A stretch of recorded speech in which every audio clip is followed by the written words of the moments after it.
यार दी खबर न काली है, यार दी खबर न काली, यार दी खबर न, यार फरीद ना बाजुम फेरा, यार फरीद ना बायुम फेरा, यार फरीद ना बाजुम फेरा, मरसा खा कर भाई, यार दी खबर न काली है, यार दी खबर न काली, रोंदे कुमेरन भाई,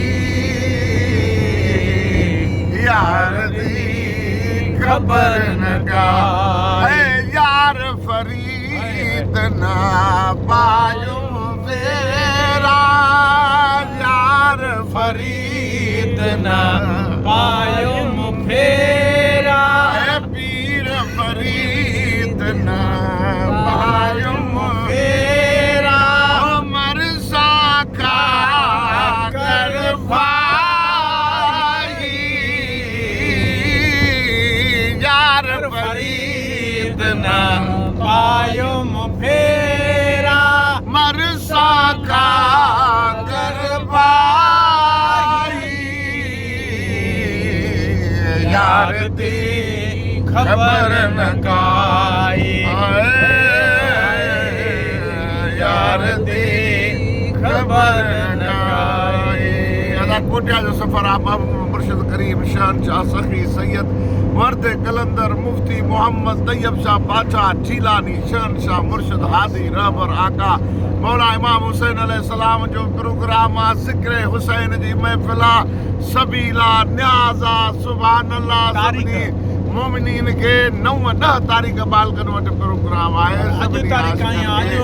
अॼु 8 तारीख़ आहे। सफ़र में असां वञूं था 8 मुहर्रम शरीफ़ ऐं 24 जून 2026।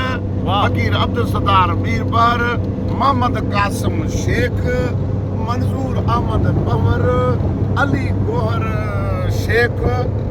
शेख फार्म वारो ऐं रसूल बख्श बिरोही जेको ड्राइविंग करे रहियो आहे, ड्राइवरी करे रहियो आहे, ऐं अवां दोस्तनि जो ख़ादिम गुलाम नौकर पंजतन पाक जो गुलाम नबी जमाली अवां जे हाज़िर आहे, साम्हूं आहे। ऐं हींअर असां अवां खे सफ़र में वरी इंशा अल्लाह ताला मौला इमाम हुसैन अलैहिस्सलाम जो क़सीदो ॿुधायूं था। आमीन।